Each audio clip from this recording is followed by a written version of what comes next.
welcome to part 4 of the Shergold Weir report. Hello everyone, welcome to part 4, the responsibility of builders. The quality of buildings depends heavily on the competency and integrity of builders. There are many builders that have high standards of competency and integrity. However, the rates of disputes, alleged defects, and reports of high levels of illegal Phoenix activity, we've seen a lot of that recently, are evidence that there are shortcomings in the performance of some builders. These need to be addressed. Independent inspections of building work are required in most jurisdictions as a mechanism for overseeing the work of builders. However, the majority of building work is constructed without oversight. Mandatory inspections are limited in their ability to detect non-compliance. Some of the most important safety elements are hidden from view, and a point-in-time inspection cannot properly assess essential construction processes. Whilst inspections during building work have merit, the competency of builders will always be a critical factor in the effective implementation of the NCC.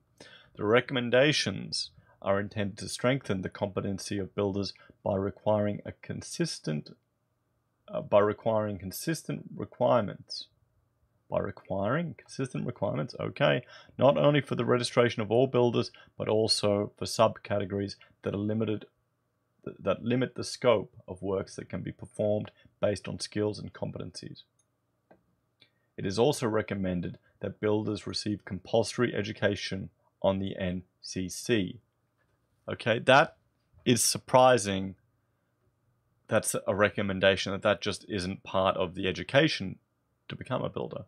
Or you need to pass an exam, an understanding of the NCC to get your building license, but it's different all over the country. It just shows you how dodgy it is in some places.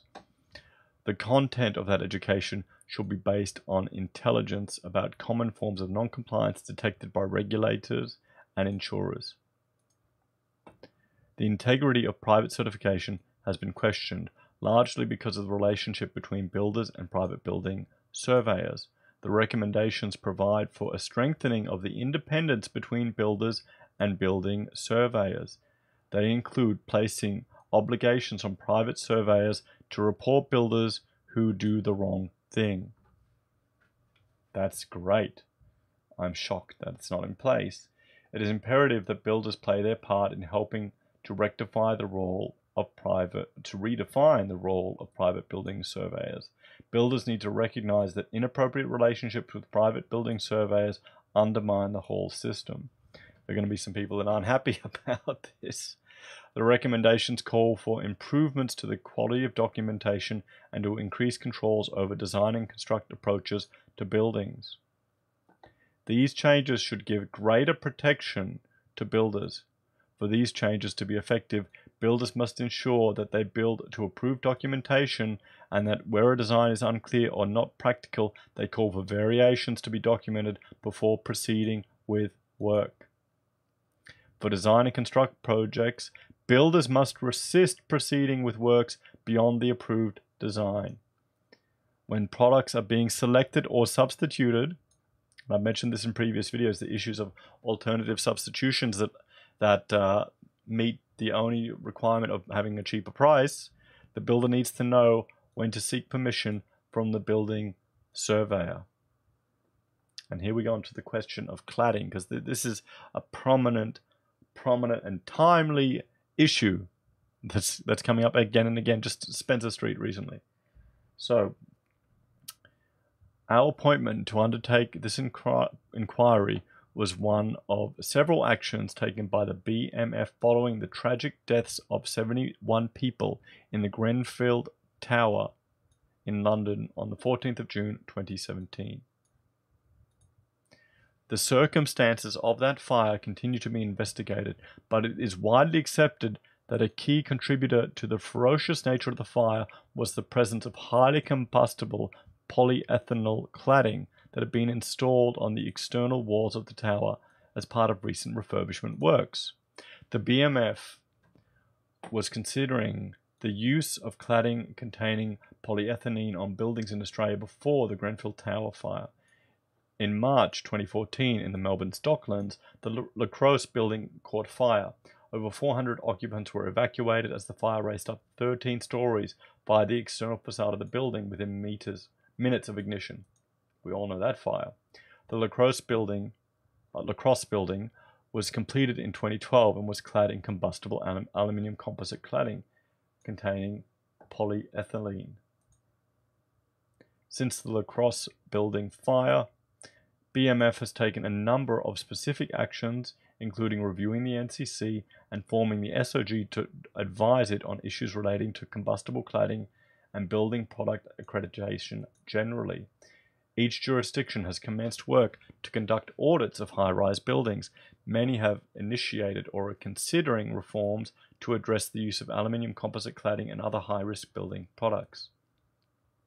The report does not make recommendations about cladding audits and rectification work. More generally, we do support the BMF seeking to reach a position on the establishment of a compulsory product certification system for high-risk building products. Our terms of reference do not specifically refer to the concerns regarding combustible cladding. However, this issue has been a dominant underlying theme of the consultations we've held. As we have developed the recommendations, we have asked ourselves a simple question: would our recommendations have significantly reduced the likelihood of misuse of cladding occurring in the future? We believe the answer is in the affirmative. A better system of harmonization. A common theme in our consultations was the call for greater harmonization in compliance and enforcement systems. This issue has been raised time and time again. In considering this matter, the Productivity Commission concluded that while there may be benefits from some alignment across jurisdictions of administrative processes, it is not clear that net benefits would arise from harmonization of all aspects. A progressive approach, advancing harmonization in those areas with the largest net benefit, may be appropriate. Effective compliance and enforcement is a higher priority than full national consistency at this stage. We agree with this finding. And this is a quote from the Fire Protection Association of Australia. If there was one area of focus that could be immediately sought to pursue improvement, it should be seeking a commitment to develop a model NCC administrative code to harmonize expectations regarding the aspects identified in the terms of reference for this assessment. So they're pushing for, they want to harmonize the expectations.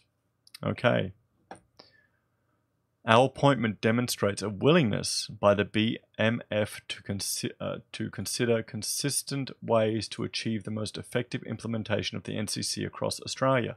The recommendations, if adopted by all jurisdictions, will lead to a degree of harmonization which does not presently exist. Further, because many of the recommendations call for a national approach, the implementation process will continue to strengthen the relationship between jurisdictions and their appreciation for each other's systems. The dissemination of good practice will be enhanced.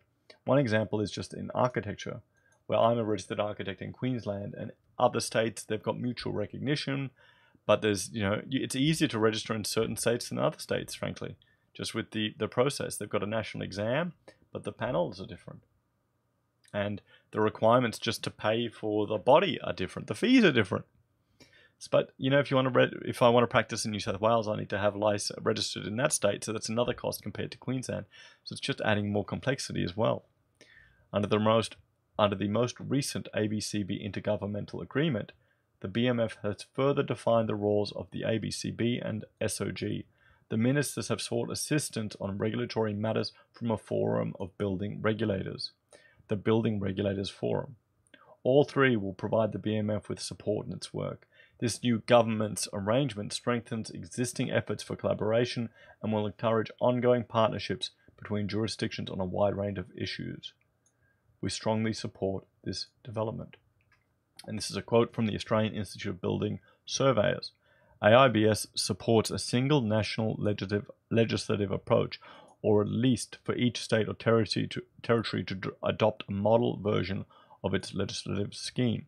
AIBS believes that eliminating the differences in administrative provisions would lead to a reduction in compliance costs to industry and therefore to the consumer.